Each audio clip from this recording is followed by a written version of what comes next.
Hello friends, मैं धीरज आप सभी को अपना YouTube channel Dheeraj study two में स्वागत है। आज के सेशन में आप लोगों को जो कि 12 ज्योग्राफी का मानव भूगोल अर्थात प्रकृति में विशेष क्षेत्र जो कि चैप्टर 1 है, उसका हम पूरा का पूरा चैप्टर 1 बता दिए हुए हैं। मतलब जो चैप्टर है उसको पढ़ा चुके हैं और आपको बोला गया था कि पूरा चैप्टर ख़त्म होने के बाद लास्ट में क्वेश्चन आंसर भी करवाया जाएगा। तो आपको इस सेशन में हम ऑब्जेक्टिव क्वेश्चंस को डील करेंगे। ठीक, तो ऑब्जेक्टिव क्वेश्चन जो कि बहुत ही ज़्यादा महत्वपूर्ण है। सभी चैप्टर ख़त्म होने के बाद उसका ऑब्जेक्टिव हम मतलब चैप्टर का ऑब्जेक्टिव भी क्लियर करते ही जाएंगे और सब्जेक्टिव हम आपको नहीं बताएंगे, क्योंकि सब्जेक्टिव जो हम चैप्टर पढ़ाए हैं तो आप सब्जेक्टिव को खुद से बना सकते हैं। जी, आप खुद से बना सकते हैं और ये सिंपल सी बात है। यदि आप चैप्टर नहीं देखें पूरा जैसे जैसे पढ़ाए हैं तो इसका लिंक आपको आई बटन और डिस्क्रिप्शन बॉक्स में दिया हुआ है, देख लीजिए और पहले आप सिलेबस देख लीजिए। ठीक, हम इसका सिलेबस भी बना दिए 2021 एग्ज़ाम के लिए, तो सिलेबस भी देख लीजिए, बहुत ही ज़्यादा इम्पोर्टेंट है। ठीक, तो चलिए हम क्वेश्चंस पे जाते हैं। तो यहाँ पे आप देख सकते हैं ऑब्जेक्टिव क्वेश्चंस एंड आंसर है, इसी पर हम चर्चा करने वाले हैं। ठीक, तो यहाँ पे आप देख सकते हैं पहला क्वेश्चन है, रुको और जाओ निश्चयवाद की संकल्पना किसने दी। तो ये सब जितने भी हम आपको बताएंगे सभी बहुत ज़्यादा इंपॉर्टेंट है। ठीक, तो इसमें से इसी में से बहुत इस चैप्टर में से आपको 4 नंबर का क्वेश्चन पूछा जाएगा ऑब्जेक्टिव का, इसलिए आपको देखना है इसको। रुको और जाओ निश्चयवाद की संकल्पना किसने दी।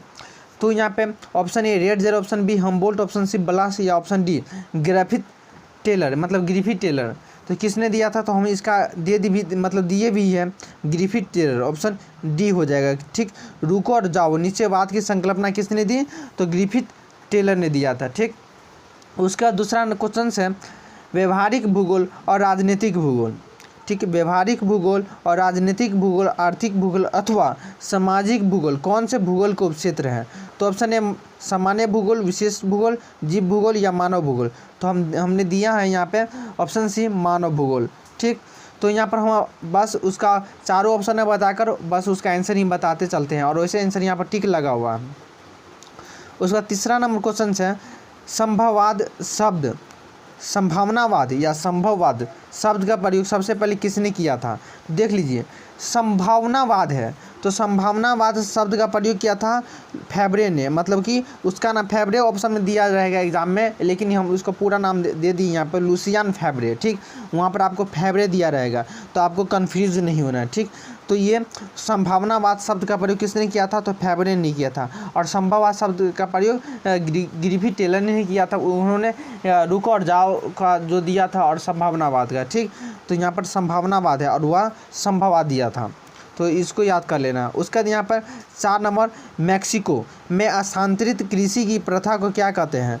तो क्या कहते हैं यहाँ पे, तो देख लीजिए इसको मैक्सिको में स्थानांतरित कृषि की प्रथा को मिला भी क्या कहते हैं, सॉरी मिल भी कहते हैं और मिलिया भी कहते हैं।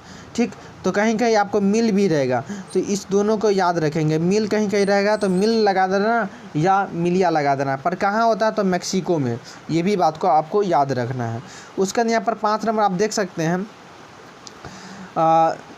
बैक में आवाज़ आता होगा बारिश का, यहाँ पर चूँकि बारिश भी बरस रहा है। निम्नलिखित में कौन सा एक मानव भूगोल से संबंधित नहीं है। मानव भूगोल से संबंधित कौन सा नहीं था, देख लीजिए क्षेत्रीय विभिन्नता, मात्रात्मक क्रांति, स्थानीय संगठन और अन्वेषण एवं वर्णन। तो निम्नलिखित में कौन सा मानव भूगोल से संबंधित नहीं है, तो बोलना मानव भूगोल से संबंधित। ये क्वेश्चन से एग्जाम में मतलब कितना बार पूछ दिया गया है, तो यहाँ पर मात्रात्मक क्रांति। ठीक, तो यहाँ पे जो बोल रहा है क्या कि निम्नलिखित में कौन मानव भूगोल से संबंधित नहीं, तो मात्रात्मक क्रांति। उसका 6 नंबर नव निश्चयवाद के प्रवर्तक कौन है। नव निश्चयवाद के प्रवर्तक कौन है, तो ग्रिफिथ टेलर, मतलब ऑप्शन बी हो जाएगा टेलर। 7 नंबर नव निश्चयवाद किससे संबंधित है, तो नव निश्चयवाद किससे संबंधित है, तो टेलर से संबंधित है। उसका 8 नंबर क्या है, मानव भूगोल का जनक। मानव भूगोल का जनक किसे कहा जाता है, तो मानव भूगोल का जनक किसे कहा जाता है, तो रेटजेल को कहा जाता है।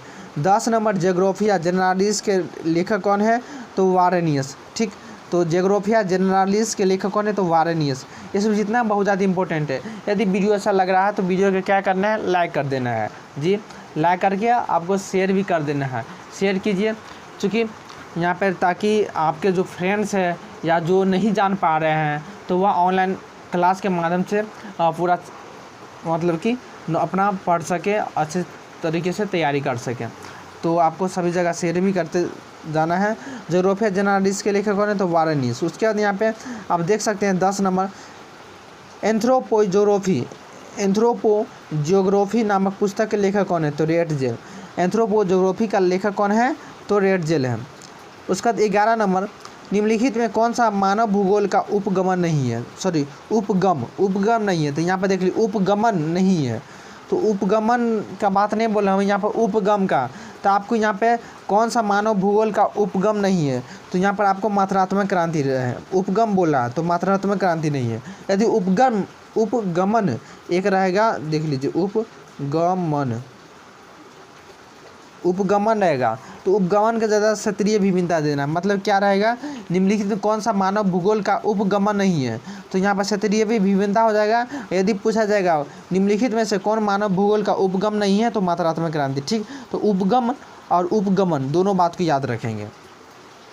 12 नंबर मानव भूगोल क्रियाशील मानव और अस्थायी पृथ्वी के परिवर्तन से संबंधों का अध्ययन किसने कहा, तो ये कुमारी सी सिंपल ने कहा था।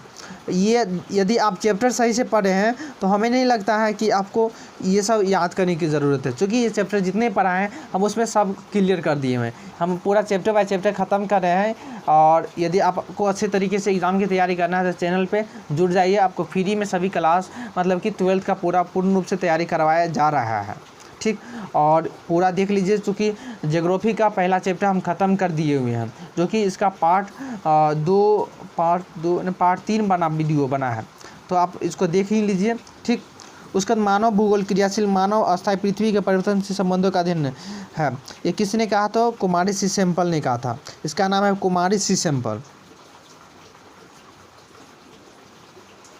उसके बाद यहाँ पे आप देख सकते हैं 13 नंबर निम्नलिखित में से कौन से एक भौगोलिक सूचना का स्रोत नहीं है, तो यहाँ पर है प्राचीन महाकाव्य।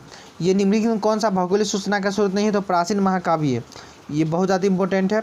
उसके बाद यहाँ पर 14 नंबर निम्नलिखित कथनों में से कौन एक भूगोल का वर्णन नहीं करता, तो समकलनात्मक अनुशासन, मानव और पर्यावरण के अंतर्गत का संबंधन और द्वैतगत पराश्रिति। तो यहाँ पर समकलनात्मक अनुशासन ये है जो कि जो भूगोल का जो वर्णन ये नहीं करता। बाकी ये देख लीजिए मानव और भूगोल के बीच के बारे में बताता ही है। ठीक, उसके बाद यहाँ पे आपको बता दूँ तो हाँ, यहाँ पर आप देख सकते हैं,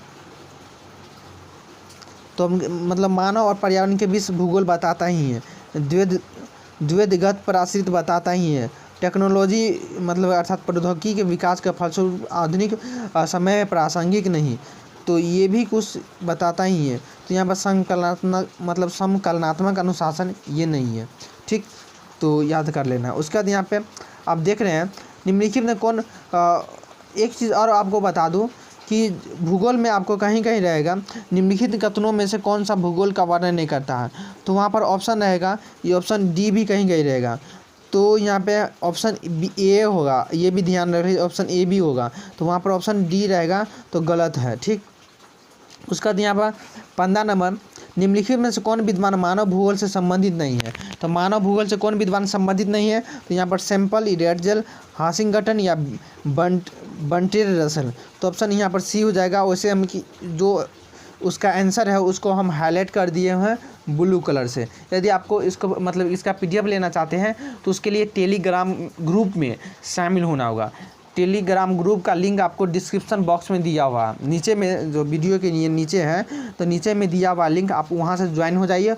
और देख लीजिए, एक चीज़ और बता दूं, हम वीडियो इस पर पोस्ट करने से पहले हम वहाँ नोटिस डाल देते हैं, या कोई भी इन्फॉर्मेशन न्यू इन्फॉर्मेशन आता है तो हम वहाँ इन्फॉर्मेशन दे देते हैं। इसीलिए आपको टेलीग्राम ग्रुप पर शामिल हो ही जाना है, क्योंकि हम सभी इन्फॉर्मेशन वहीं शेयर करते हैं, सभी न्यूज़ वहीं शेयर करते हैं। और आपको सब्जेक्टिव जो क्वेश्चन है आपको उसी पर मिलेगा, इस पर नहीं मिलेगा। ठीक, तो यहाँ पर बस ऑब्जेक्टिव मिलेगा। यदि सब्जेक्टिव भी आप लेना चाहते हैं, तैयारी करना चाहते हैं, या हम खुद सब्जेक्टिव करवा दें इसका, या अपने से खुद करना चाहते हैं, तो इसकी राय आप हमें कमेंट बॉक्स के माध्यम से आप दे सकते हैं।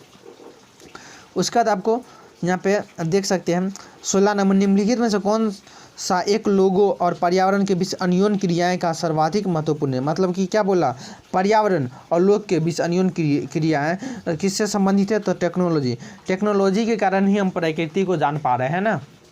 उसका यहाँ पर 17 नंबर है, निम्नलिखित में से कौन सा मानव भूगोल का उपगमन नहीं है। तो उपगमन नहीं, आपको बताया था ना वह चीज़। उपगमन बोले तो क्या लगाना, क्षेत्रीय विभिन्नता, और उपगम बोले तो मात्रात्मक क्रांति। ठीक, उसका ख़त्म हो गया आज का पहला चैप्टर का 17 ही क्वेश्चन था। ये क्वेश्चन आपको कैसा लगा हमें बताइए, और चैनल पे यदि नहीं हो चैनल को सब्सक्राइब कर लीजिएगा, और टेलीग्राम ग्रुप में शामिल हो जाइए। उसके साथ टेलीग्राम, इंस्टाग्राम, फेसबुक और ट्विटर, यदि इसमें से जिस पर भी शामिल होना हो जाइए, पर आपको हम बोलूँगा टेलीग्राम इस ग्रुप पर शामिल हो ही जाइए, क्योंकि यहीं पर इसी के द्वारा हम मतलब कि तैयारी करवा रहे हैं। बाकी आप फेसबुक पर भी इंफॉर्मेशन देते हैं फेसबुक पेज पर, तो कम से कम आपको टेलीग्राम और फेसबुक पेज पर ज्वाइन हो जाना है। यदि हमसे ज़्यादा मतलब कि यदि हमसे ज़्यादा आपको लगाव है तो उसके साथ यहाँ पे इंस्टाग्राम, ट्विटर भी शामिल हो सकते हैं, क्योंकि सभी जगह हम सोशल मीडिया पर एक्टिव रहते हैं। तो आज के लिए इतना ही।